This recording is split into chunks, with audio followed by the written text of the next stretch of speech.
to SEC championship or to not SEC championship? That is the question.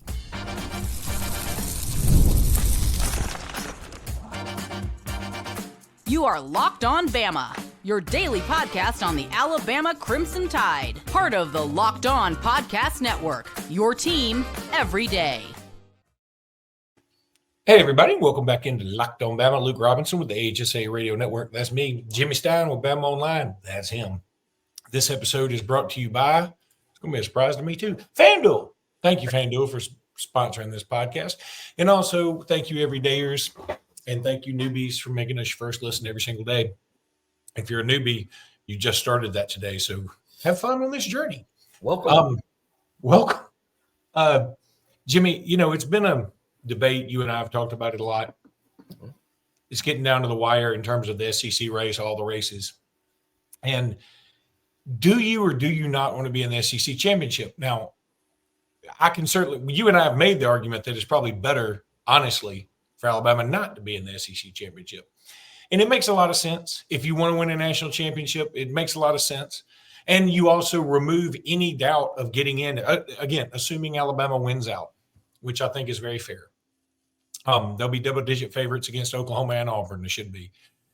So it makes sense to say, you know what, we'll just bail on this. Last night, I had an epiphany. Oh, I don't even know if it's an epiphany. That's not really what it is. I just had a change of heart. she sounds hot. Huh? She sounds hot. Well, I had an epiphany, but the doctor gave me some mild solution and got rid of it. But no, I think I want to go play in it now. I understand it carries risk. I understand that the odds are not necessarily in our favor in terms of winning it, because we would have. It's always sucks for us to have to play the Iron Bowl and then the SEC championship. Well, now we got to go on the road and play one of the more traditional powers in college football history, then play Auburn, then play the SEC championship. But you know what? As somebody on a text chain that we're on said, if they're going to have a trophy for it, why don't we just go get it? So I'm kind of pro go get the trophy now. Well, I think the downside to playing the SEC championship game is real. But I also think that the odds of those things coming to fruition aren't good. Like, for instance, you could play this extra game, the SEC championship game, and get players hurt. That's a very real possibility, and that's reason enough for those of you who say, I don't want to play in the game. That's reason enough. So I get that. I also get the small possibility that the third loss you would suffer in the event you lose that game could knock you out. I don't believe that would happen. I really don't. I mean, I would say, no, that's not going to happen. And I could sit here and list the reasons it won't. But it's possible. I don't trust that committee. I've been ranting about that for 2 weeks now. I don't trust them. It is a third loss. What if 6 SEC teams have 2 losses and they have to leave a couple of SEC teams out? An SEC team picking up a third loss might be the excuse they're dying for because they don't have any other reasons and they got to let 2 SEC teams go. So I think that it's a real thing, but also, honestly, no, I don't believe it would happen. I think both teams that get into the SEC championship game are in, period, pending something like a blowout. Or what if Milroe gets hurt and he's lost and the committee goes, well, they lost their quarterback. I think, in other words, those of you who don't want to be in the game, I think your reasons are legitimate, and I hear you, and I think it's a good argument to make. But I am with Luke in terms of my official stance. I want to play in the game because I don't want to live in a world where the SEC championship is not a big deal. It is a really big deal. And if you don't believe Alabama fans, ask the programs of the 15 other teams. They would believe winning the SEC is a big deal. At Ole Miss, they would basically shut the town down for 3 months to celebrate should they just win the SEC and then lose in the first round of the playoff. Winning the SEC is a really, really big thing, and I hate that we've diminished that at Alabama due to Nick Saban's success and the couple of times that we won the national championship without winning the SEC. I think that's affected our attitudes about it. But no, I'm with Luke. I think that's the right answer. You go win the SEC because it's a big deal. It's a trophy. It's forever. And hey, maybe I'm in the minority on this. I believe if your team wins a championship, you have a championship winning team. They're champions for life. And that's a big deal. Okay. And I'm with you. You almost talked me back into flip-flopping again like Jimmy Buffett. I'm just going to be flip-flopping everywhere. But here's my thing. Like, I want to do it and I want to win it. First of all, I mildly disagree with something you said about the Nick Saban diminishing the importance of SEC championship. I think the SEC championship has been one of the more fun things under Saban. Yes, we did win a national championship without winning the SEC title twice. Yeah, 2011 and 2017. That's right. We did. Both of them were very weird circumstances. Yeah. But I don't think it diminished. I would have rather won the SEC championship both those years. I really would. Secondly, I don't think it's Nick Saban that diminished the importance of the SEC title. I think it's this new committee. By the way, put it on the poll. If we had a poll, I would say put it on the poll. Is there a committee you trust anywhere about anything? I don't know that we trust any committees anymore. So I think the basketball committee does a pretty good job. That's easy to say when you're always like a one seed like Alabama. But do they? We've been left. They misseed. They misseed, and also they speak up both sides of their mouth all the time about where they send somebody and where they send somebody else. So that's a tough job. It's a tough job. I'm with many teams in a lot. So I'm just saying. I agree with what you're saying about doubting all committees anywhere, because a committee is just kind of another word for bureaucracy to me. But I do think that this committee in particular, going even back to last season and even 2022, I think they stopped focusing on best team and are using some criteria that doesn't make sense to me. I don't know what the heck they're doing. Okay. Now, all that being said, I think that the other thing that worries me about this is the potential for punishment if you lose it. Now, we dug our own grave here in a sense, losing to Vanderbilt especially, but also kind of losing to Tennessee. I think I'm seeing now we're better than Tennessee. We screwed that game up. I mean, if we played them in Tuscaloosa, I think we'd have won. I think that's a home field made a big difference type. Probably. I mean, and considering it's DeBoer's first big road game, I get that. I still think we're better than they are. But now, okay, having said all that, and I know we dug our own grave. We did it to ourselves, losing to Vanderbilt specifically. But if we go to the SEC title game, and it really there's part of me is like you kind of don't win either way. I would love to say we're SEC champs. I think that's a big deal. I want it to remain a big deal. But you win that championship, well, then you get a bye. Well, you get a bye, but you're probably going to be no better than the 2 seed, maybe the 3 seed, probably the 2. I would say probably the 2. I would say probably the 2. Yeah. Okay. So if you're the 2, then you play the winner of 7-10, and what the winner of 7-10 is going to be 2 really good teams. Yes. Whereas if you're the 5, if you're the 5, if you don't go to the championship game and you're the 5, you get to play a bad team to start off with in your home city, in your home stadium. Then you get to play the 4 seed, who's not going to be good at all. If you ask me, it's going to be a BYU-esque team or Arizona State or whoever. Well, then, okay, so if we play the championship game and lose, I don't think they'll punish us to the point where we don't make it, even though that is there's a scintilla of a possibility of that. I think we'll be something like, then we'll be 10 or 11. Right. And all of a sudden, not only do we not play at home, we got to go on the road. Yeah. I think that's a legit possibility that the seeding, you're probably not falling all the way out. Like we said, we agree that you're not falling all the way out if you lose. That would be unfair. That's stupid. That's a bad precedent. Greg Sankey would go nuts. And that's the last thing the committee wants in the world is for SEC to threaten to pick up their ball and go home. But yeah, I think the SEC itself would be angry if the loser of the SEC championship game is then punished and left out. So I don't think that would happen. But I agree with Luke that you could fall down a few rungs in the seeding and end up with a more difficult path. So for those of you who don't want to play in the game, I completely get it. And maybe you're even right. You probably are right. You But- probably are, but I kind of Hey, want that trophy. You want your team, by the way.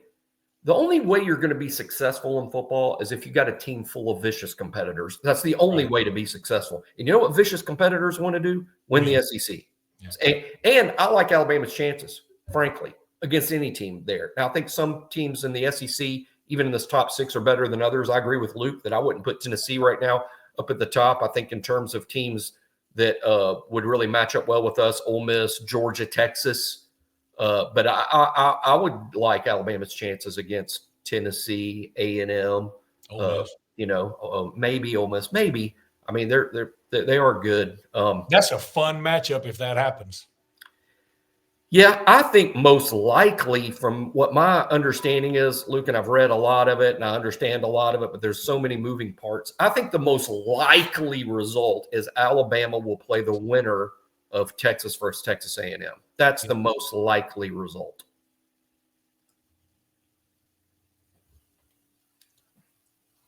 Talking some FanDuel. No, we're not.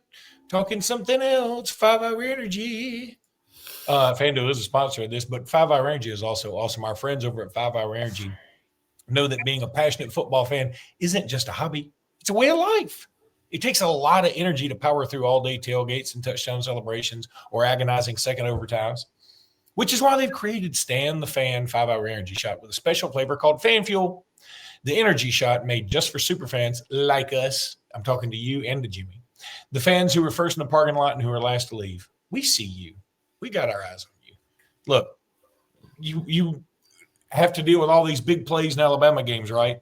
And they wear you out. But you got to be ready for the second, third, and fourth quarter. So you want to take a 5 Hour Energy. Take Fan Fuel. 5 Hour Energy knows no matter what team you root for, being a fan requires heart, soul, and a whole lot of energy. What's your Fan Fuel this week? Whatever it is, do it with the 5 Hour Energy. Available on 5hourenergy.com.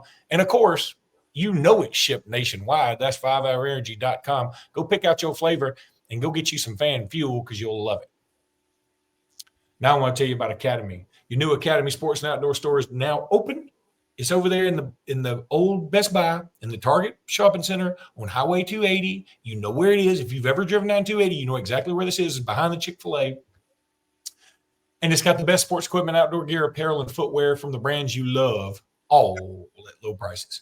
We carry a wide selection of trusted brands like Nike, Stanley, Brooks, Carhartt, Blackstone, Yeti, Titleist, Shimano, and even more than that. A lot more than that.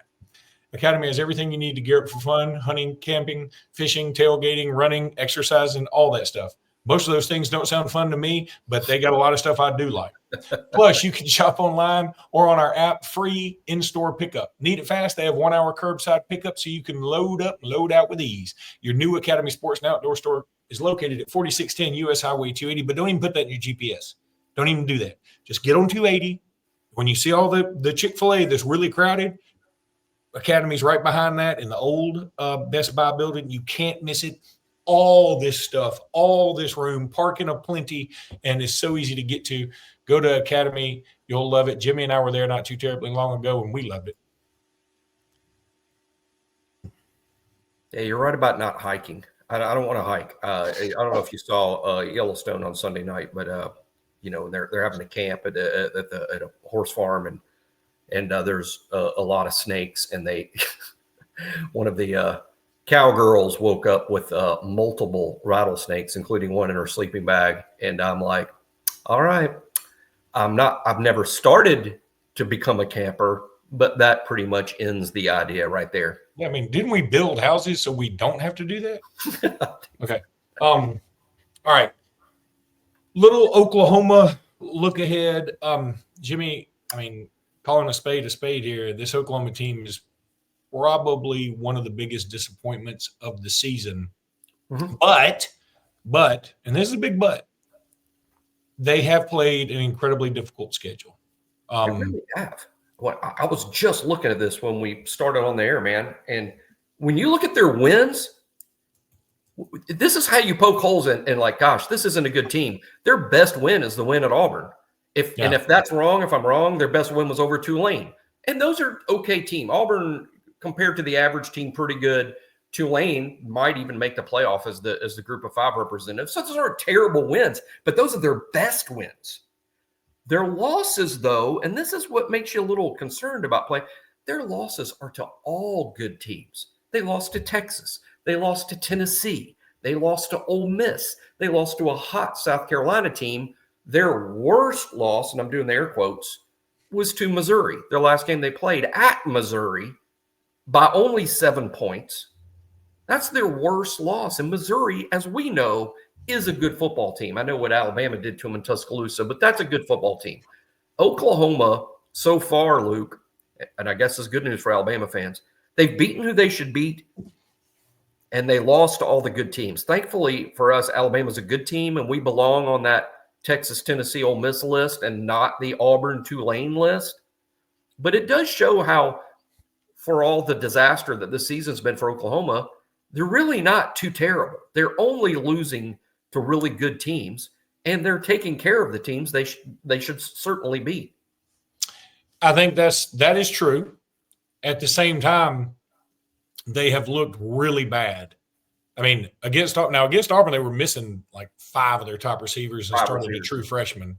They're starting to get some back though now. It's pretty crazy they won that game. I mean, Auburn's probably a little better than they are, but Auburn's just so discombobulated, at least at that time, that that was not going to be good. I think Tulane clearly is their biggest win. I think it's their biggest win. Now, I think Auburn was a little more improbable, but again, Auburn shot itself in the foot a lot in that game, and I think Tulane is, because they won that game 34-19. It's and Tulane, like you said, could be Tulane's only 2 losses are to Oklahoma and Kansas State, and Kansas State could also be in the playoffs. I think they could.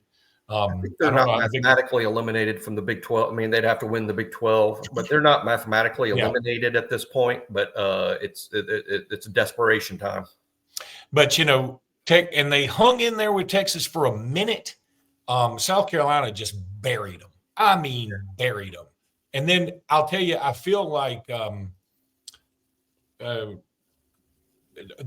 Missouri game was sort of Custer's last stand. Like that was, if they could have won that game, I would be much more worried about this weekend. I feel like that was the game that, okay, we're going to either pull ourselves up by our bootstraps. Do people do that anymore? They probably do in Yellowstone, but so they're going to pull ourselves up by our bootstraps, and we're going to play hard and try and treat the rest of this season like we're in the playoffs, even though we clearly aren't, or we're about to mail this puppy in. And I feel like the way Missouri beat them, which was, I mean, that game was bananas. Missouri's been in some cray games lately, and the South Carolina game was that way. But then the way Missouri gives up a fumble for a touchdown to Oklahoma, and you think, okay, Oklahoma's going to win this thing, because how in the world was his name, Drew Pine, going to lead them back? Well, Drew Pine leads them back to tie it, and then Oklahoma does something really stupid, and they try to get a field goal, even though they have a bad field goal kicker, and they give up a fumble for a touchdown. That's crazy. So I feel like Oklahoma may be on the verge of just like, let's get on to the next year. The fans are giving them no chance at all. I say it's a road game. Again, they got dudes. They don't have the traditional number of dudes they normally have. They normally have a much better quarterback. They've had significant injury issues at wide receiver, but they do have dudes. Oklahoma recruits, as we know, at a high level, and it's a game on the road. I don't think anyone should take this game lightly. Should Alabama win the game? Well, there's a reason they're favored by 14 points, and Oklahoma is 5-5. So yes, Alabama should win this game, but I think it's a legitimate contest, and you better win. And it's a great opportunity to improve whenever you're playing against a quality opponent. So there's a lot to accomplish here on the doorstep of the playoff. Not to mention you're one step closer to the playoff, and even potentially playing in Atlanta, which we're still not sure after debating it for 10 minutes whether that's good or not.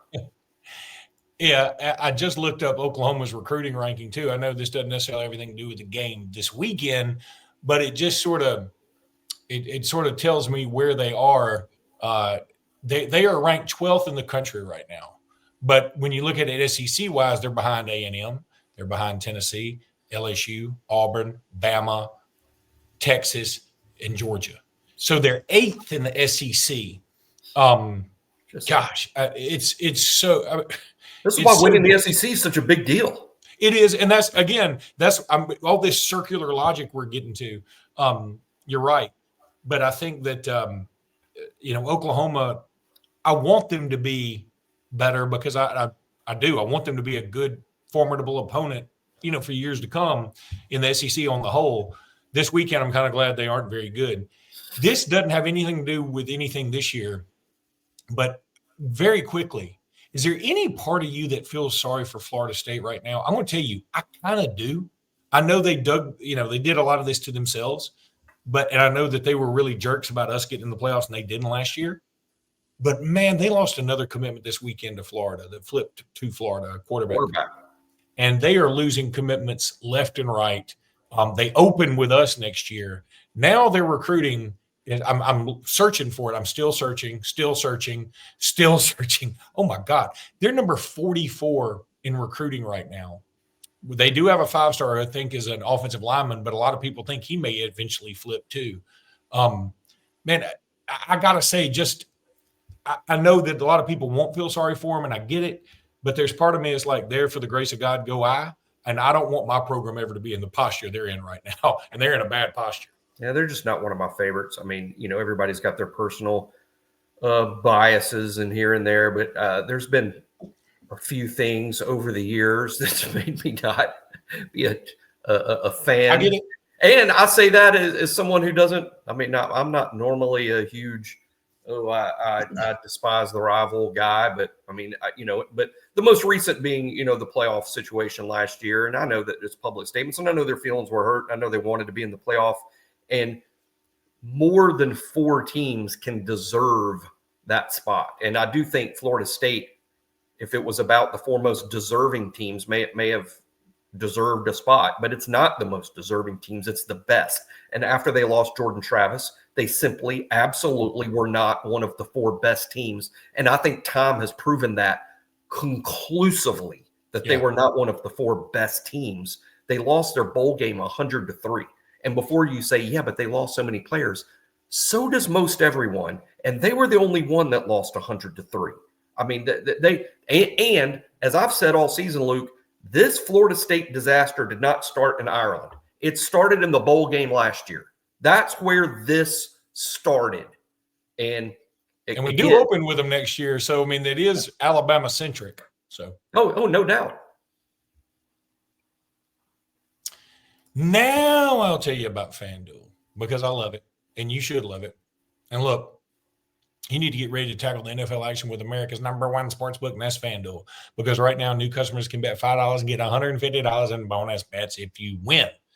The FanDuel Sportsbook app gives you everything you need to place live bets on the NFL, all in one place. So when you get a hunch in the middle of the game, you can check out the latest stats, view live play-by-play, and so much more on the same page where you place your bets. Just visit FanDuel.com to join today. You'll get started with 150 smacks and bonus bets if you win your first $5 bet. That's only at FanDuel.com, baby. Never waste a hunch and make every moment more with FanDuel. It's America's #1 sportsbook.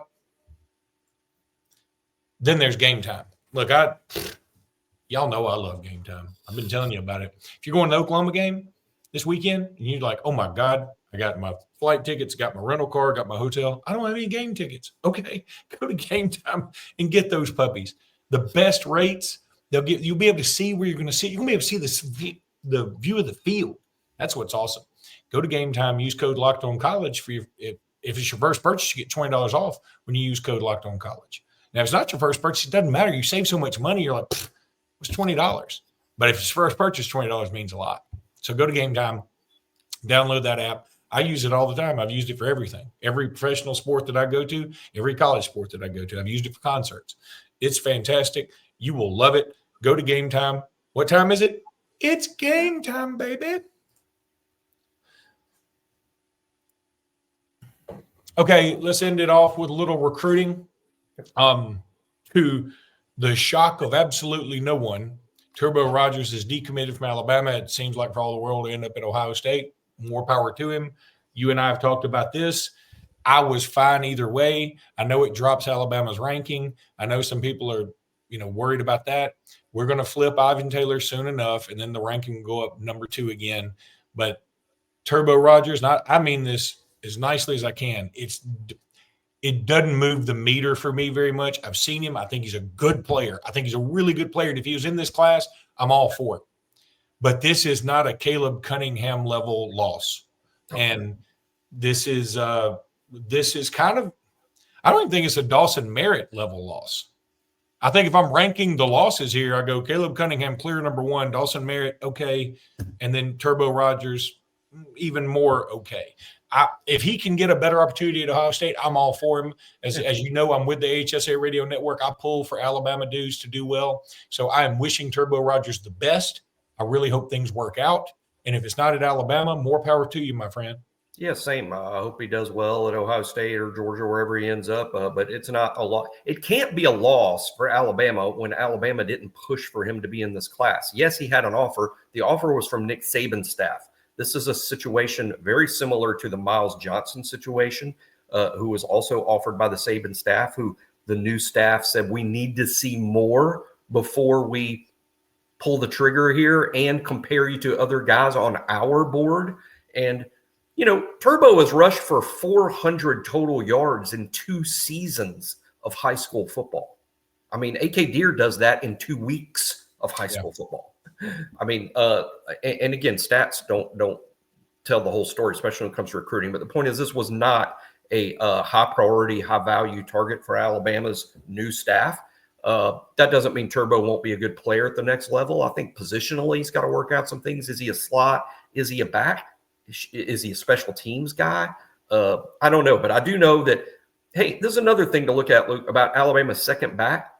You got 5 backs, and none of them are definitely leaving. Jam might leave and go to the NFL.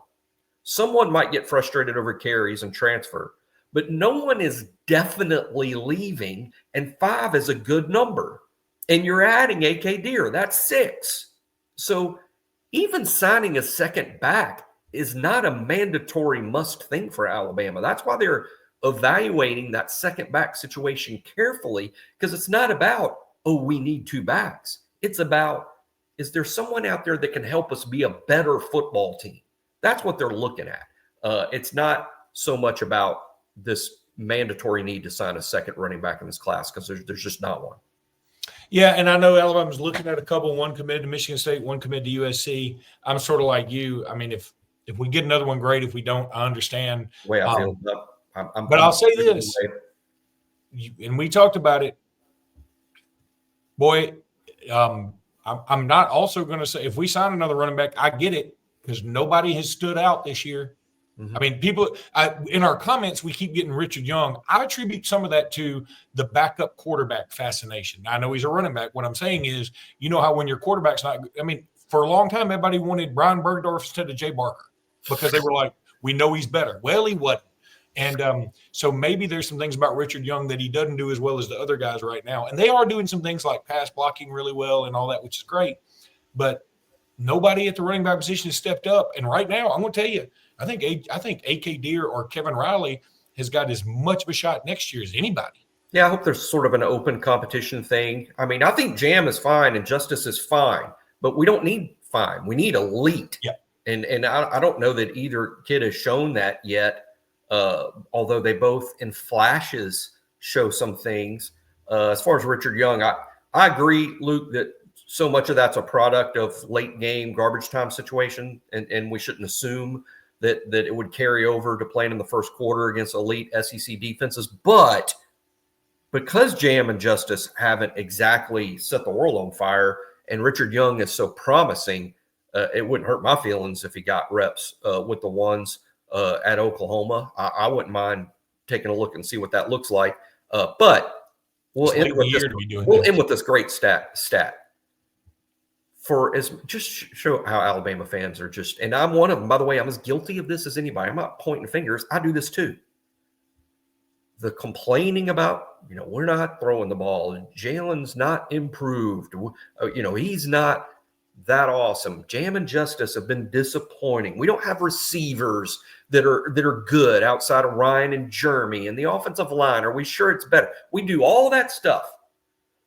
There are 4 teams in college football that have scored more touchdowns than Alabama. Yeah, I know. 4. And we have complained like this whole thing is a wreck. I know. 4 teams. And by the way, 3 of them are not Power 4 football teams playing schedule like Alabama plays. The only team that has scored more touchdowns than Alabama that's even playing a schedule remotely like Alabama's is Miami. And they ain't exactly playing Alabama's schedule either. No. So we only 4 teams have scored more touchdowns than Alabama. That's amazing coaching and amazing hypercriticism by the Alabama fan base led by us. All right, that's going to do it for today's podcast. We'll be back tomorrow with more. Until then, roll tide, everybody. Roll Tide.